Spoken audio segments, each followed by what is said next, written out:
Well, we've all reached a low point at some stage in our life, but our next guest hit rock bottom when she was diagnosed with multiple sclerosis, discovered her husband was cheating, and then found herself completely broke. Penniless and homeless, Susan Sly was determined that failure was not going to be an option. Right, so within 3.5 years, she'd turned her life right round, and the result today is a multi-million-dollar business. So, how did she do it? Why don't we just go ahead and ask her. Susan Sly joins us now. Good morning and welcome. Well, thank you for having me. Lovely to see you on the show. Susan. So we'll stack all these things up. You went through the messy divorce, you fell very ill, you went broke, all happening in a very short period of time. What was that time like for you?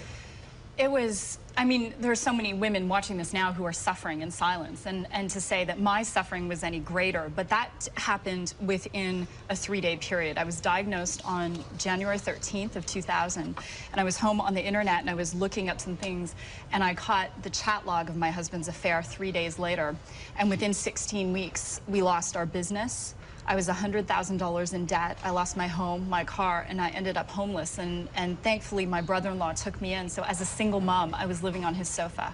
Okay, then. So how do you turn that around? You know, you must have been very determined, but where does that come from and how do you do it? Well, to be honest, there were a lot of days that were really challenging, and I didn't know. What I anchored myself in was faith, because I believed firmly that if I could stay positive, that the opportunities would be presented to me. But I was also willing to do the work, and that's sweat equity. And I think if you're going to sit there and be a victim, then you're not going to get ahead. You're going to have to be able to do the work. And that's just what I did, so little by little, day by day. Sweat equity. Is that what you called it? Yeah. Terrific saying. Right, so how do we go ahead and have it all? I mean, we're just looking at the graphic now. Creative clearing, what does that mean? Well, there's so often times, especially for women, and this is bad news to the men listening, but as women, we're often in overwhelm, and we are multitaskers. You know, we'll be making love to our partner and thinking, what are the groceries? What child has to be? You know, we have 4 kids. You know, what child has to be where and when? And it gets to be very overwhelming. And then on top of it, this clearing, we're living into these schedules that are just impossible. A lot of pressure. You know, I've been watching the show all morning, and I have to say, it's been fantastic. Carrie Fisher, having Amanda from X Factor, I thought what she said was lovely. And the reality is that there are so many societal pressures, especially for women. So creating a clearing means getting a schedule, getting organized, deciding what your priorities are, and not trying to live your life for somebody else. Alrighty then. We had some other, on the graphic there, we had some other thing. What's the life pyramid?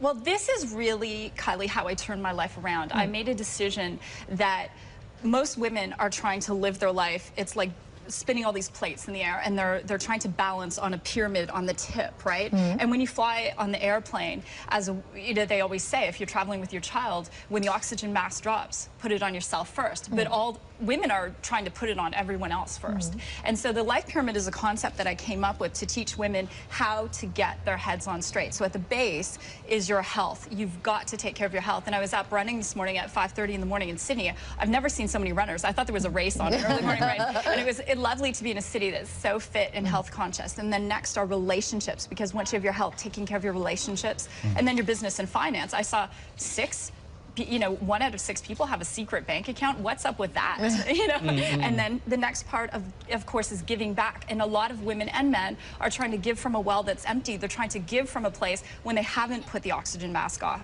And then, of course, fun. You know, I always say to women, what do you do for fun? And they're stymied. They don't know. What else are you looking forward to doing while you're here in Australia? You're only here for a short time. What are you going to do? What does someone like you with so much going on do to relax and chill?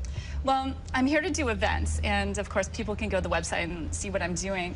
But something really special is happening. I'm seeing my stepmom. She lives here in Australia. I haven't seen her in 25 years, so I'm going to be getting together with her on Thursday, maybe going to the rocks, and then of course the beach. And I'm putting it out there for sunshine. It's going to be sunny. Oh, great. So that's covering all those things. It's having fun, building relationships. It's all those things ticking off.